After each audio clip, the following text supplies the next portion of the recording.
Stalin had fused toes and a withered arm. Vanga was born with fused fingers. Anne Boleyn had a sixth finger on her right hand.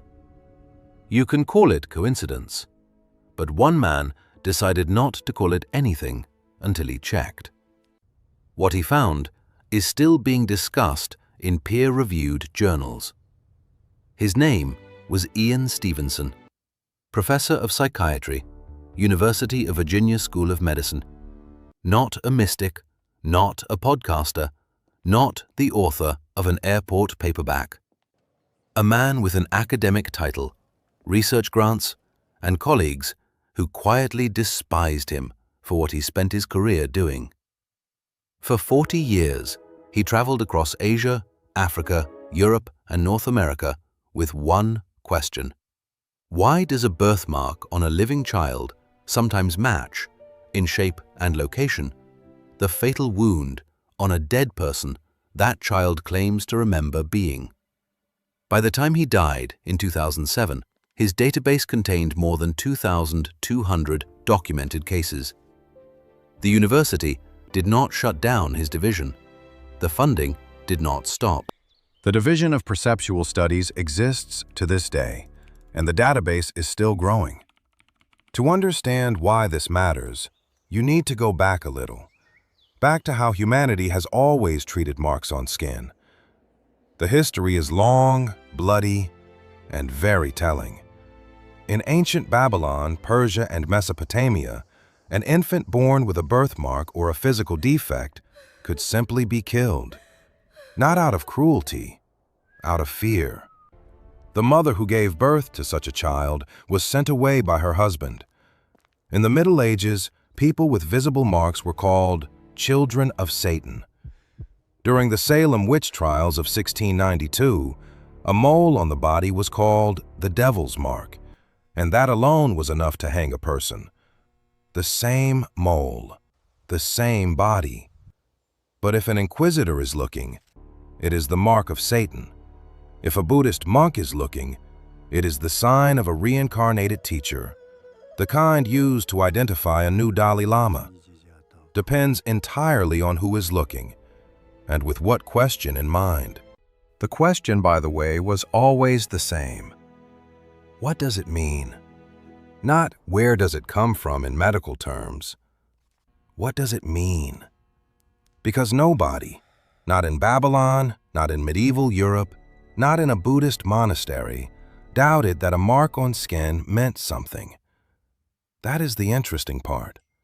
3,000 years, different continents, different religions, different systems of power, and the answer is always the same. The mark is not random. It says something about the person. The disagreement was only ever about what exactly. Medicine came later and explained everything differently. A mole is a cluster of pigment cells. A birthmark is a vascular anomaly or excess melanin. Nothing mystical. An individual feature, nothing more. And that should have closed the question. 3,000 years of superstition and finally a reasonable answer. But then Stevenson did something inconvenient. He did not argue with medicine. He simply started collecting cases. Methodically, meticulously, with cross-referenced sources. A child says he remembers a past life. He names a person, a village, the circumstances of a death. On his body there is a mark. On the body of the dead person he describes, in the same location, there was a wound. Coincidence? Stevenson checked again and again. 225 documented cases in the first major study alone.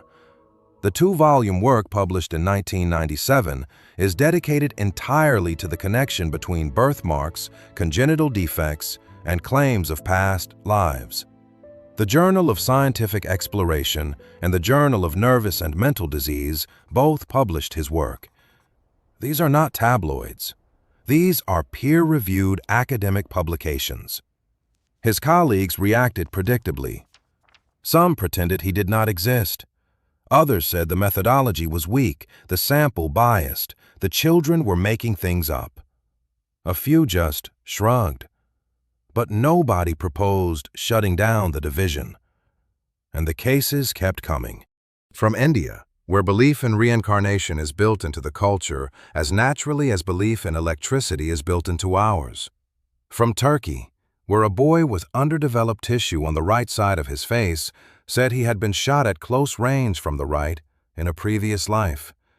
From Lebanon, Brazil, Europe. Stevenson once wrote that to make progress in science, you first have to convince yourself that things might not be what they appear to be. His colleagues did not like that sentence. Now back to the people who were born, marked, and changed history anyway. Stalin, whose left arm was withered from herb syndrome and whose second and third toes on his left foot were fused.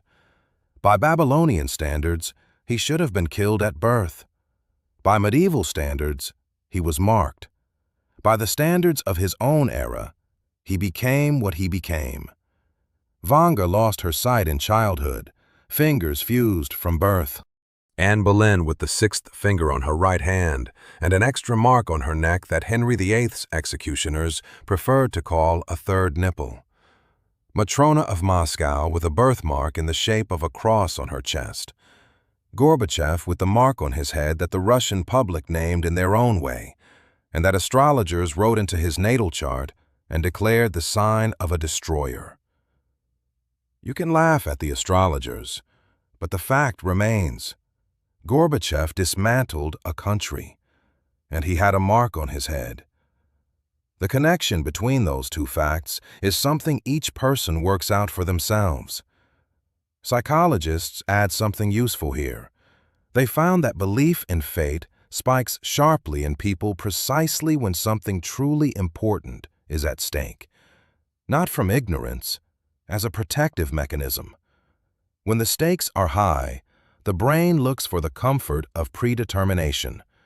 It reduces anxiety. That is normal brain function under pressure. What does this mean for marks on skin? It means that a person who looks at their child's birthmark and thinks it means something is not a superstitious fool. It is a person for whom that child's future matters enormously, and the brain looks for signs wherever signs can be found. 3,000 years of looking in the same place, not because people are stupid, because it matters to them. And then there are tattoos. A massive industry, millions of people, skulls and scorpions, dragons and runes, Japanese characters with unverified meanings and pentagrams whose significance the owner never researched. Esoteric traditions warn that a skull with a raven draws death toward the wearer, that a scorpion tattoo surrounds a person with funerals, that certain symbols in certain locations on the body disturb psychological equilibrium in ways the wearer cannot predict. Psychologists frame this differently but arrive at roughly the same place. The body ages without permission. It bleeds without warning. It reflects itself in ways others can misread. A tattoo, researchers from the journal Body Image found, is an attempt to author what cannot otherwise be authored, to take control of something over which there is no control. A person puts a mark on themselves, chooses the sign, decides what it means, and calls it freedom. But wait, for 3,000 years, people lived in fear of marks that appeared without their permission. Now, millions of people voluntarily walk in and put marks on themselves, and the same symbols that in various cultures signified belonging to dark forces or connection to the supernatural are now worn as decoration. The skull, the pentagram, the rune. All of these were carried on the bodies of people that other people feared and destroyed. Now they are fashion. The fear did not disappear. It just changed direction. Before, people feared someone else's marks. Now they fear remaining unmarked, invisible. indistinguishable from everyone else. In several Asian cultures, there exists a practice Stevenson called the experimental birthmark. A dying or recently deceased person is deliberately marked with soot in a specific location on the body, on the assumption that if they are reborn, the infant will carry a birthmark in exactly that spot. The mark on the dead body becomes the mark on the living one, a personal barcode across time. This practice is documented. Stevenson studied cases where it reportedly worked. He found correspondences he could not explain by standard methods, and he did not pretend that he had. Doctors, of course, say what doctors say. A mole is a pigmented lesion. A birthmark is a vascular anomaly, a benign skin feature, an excess of melanin, nothing more. And if a mole changes shape or color, see a dermatologist, because that can be melanoma.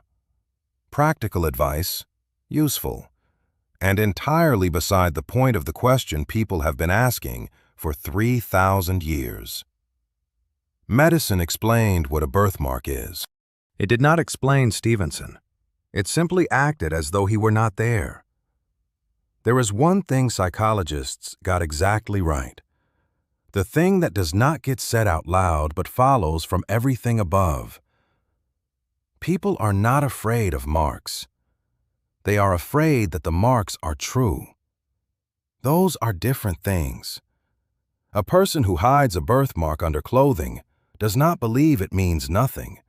They are not certain it means something, but they are not entirely certain it means nothing either. A person who walks into a tattoo studio and gets a dragon or a skull is not simply decorating themselves. They are rewriting the text, replacing the sign with one they chose. Both of them are operating from the same assumption, that a mark on the body says something about a life. One is trying to hide the mark. The other is trying to replace it. Neither one is asking the dermatologist for permission. Stevenson died in 2007. His division's database is still being updated. Cases are still arriving. Academic journals are still publishing them. And every time a child is born with an unusual mark, somewhere on this planet there is a person who looks at it not as a doctor would, but as a message.